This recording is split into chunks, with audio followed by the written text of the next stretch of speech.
Selamat datang kembali di channel Investrade ID. Pada video kali ini kita akan membahas saham-saham dengan efisiensi tinggi dari aset yang dimiliki perusahaan dalam mencetak keuntungan.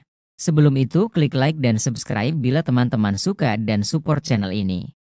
Secara singkat, ROA atau Return on Asset merupakan matriks keuangan yang digunakan untuk mengukur seberapa efisien perusahaan menggunakan asetnya untuk menghasilkan laba bersih.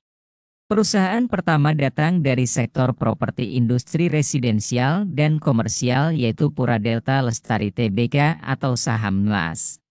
Saat video ini dibuat, valuasi saham DMAS ada di PBV 1,1 dan jika kita melihat histori PBV DMAS dalam 10 tahun terakhir, nilai rata-ratanya ada di angka PBV 1,49 yang berarti secara valuasi price to book value terpaut sekitar 0,4. Pada tahun 2024 ini, return on asset DMAS diperkirakan ada di angka 22,28% yang berarti efektivitas dari aset yang dimiliki perusahaan sangat baik dalam menghasilkan laba usaha. Price to earning ratio saham DMAS ada di PE 4,47 dan jika kita melihat histori PE DMAS dalam 10 tahun terakhir, nilai rata-ratanya ada di angka 11,34 yang berarti perbandingan harga saat ini dengan rata-rata 10 tahun terpaut sekitar 6,87 atau hampir 2 kali lipat.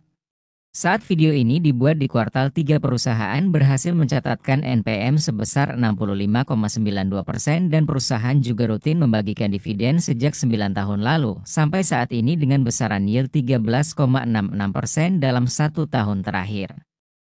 Dari semua data tersebut, saham DMAS memiliki aset yang sangat efektif dan juga berhasil mencetak keuntungan secara rutin yang dibagikan kepada para pemegang sahamnya. Dilihat dari harga saat ini, ada area support terdekat di 153 dan 144. Secara garis besar masih menunjukkan fase downtrend, tetapi perhatikan bila terjadi pergerakan kenaikan yang signifikan diikuti volume tinggi dengan target pertama di 174 dan target jauhnya bila uptrend di area 200. Perusahaan kedua datang dari sektor infrastruktur, yaitu Paramita Bangun Sarana Tbk atau saham PBSA. Saat video ini dibuat, valuasi saham PBSA ada di PBV 1,44, memang cukup overpriced dan jika kita melihat histori PBV PBSA dalam 10 tahun terakhir, nilai rata-ratanya ada di angka PBV 2,1 yang berarti secara valuasi price to book value terpaut sekitar 0,5. Pada tahun 2024 ini, return on asset PBSA diproyeksikan ada di angka 25% yang berarti efektivitas dari aset yang dimiliki perusahaan sangat baik dalam menghasilkan keuntungan. Price to earning ratio saham PBSA ada di angka PE 3,8. Saat video ini dibuat di kuartal 3, perusahaan berhasil mencatatkan NPM sebesar 24,19% dan perusahaan juga rutin membagikan dividen sejak 8 tahun ke belakang sampai saat ini dengan besaran yield 15,87% dalam 1 tahun terakhir. Dari semua data tersebut, karena perusahaan merupakan sektor infrastruktur, maka penggunaan aset menjadi tidak terlalu signifikan dan dapat mencetak laba secara optimal. PBSA juga secara rutin membagikan dividen kepada para pemegang sahamnya. Harga saat ini sempat mengalami kenaikan, ada area support terdekat di 308. Secara garis besar masih menunjukkan fase downtrend dan perhatikan area demand 312. Perusahaan ketiga datang dari sektor transportasi laut, yaitu Pelayaran Nelly Dwi Putri Tbk atau saham Nelly. Saat video ini dibuat, valuasi saham Nelly ada di PBV 1,25, memang di atas rata-rata 10 tahun terakhirnya. Jika kita melihat histori PBV Nelly dalam 10 tahun terakhir, nilai rata-ratanya ada di angka PBV 1,01. Pada tahun 2024 ini, return on asset Nelly diproyeksikan ada di angka 22,99% yang berarti efektivitas dari aset yang dimiliki perusahaan sangat baik dalam menghasilkan keuntungan. Dengan price to earning ratio saham Nelly ada di angka PE 4,76.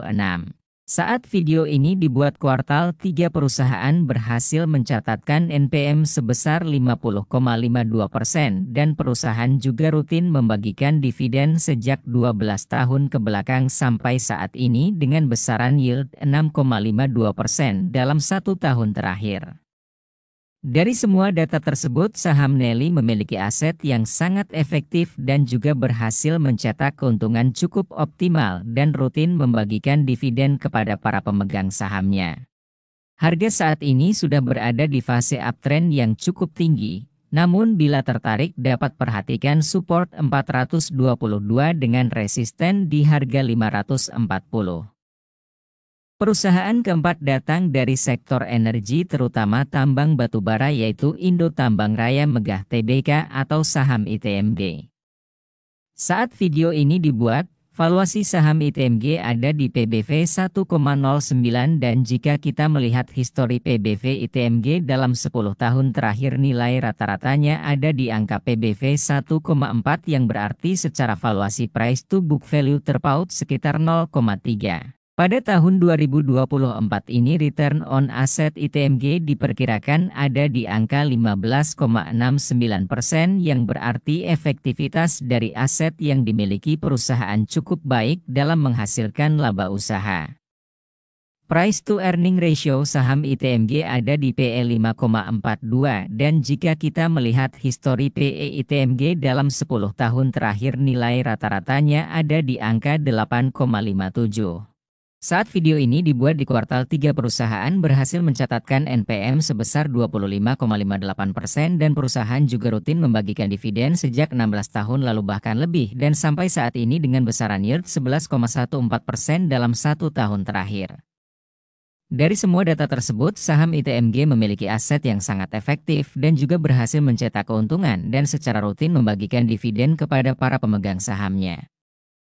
Dilihat dari harga saat ini ada area support terdekat di 25.000. Secara garis besar masih menunjukkan fase downtrend tetapi perhatikan saat ini terdapat akumulasi dan bila terjadi pergerakan kenaikan yang signifikan diikuti volume tinggi dengan resisten pertama di 27.250 bila terlewati maka gap terdekat ada di harga 29.300 sampai 30.000. Apabila suka dengan video ini klik like dan subscribe untuk terus support channel Investra ID dan terima kasih telah menonton.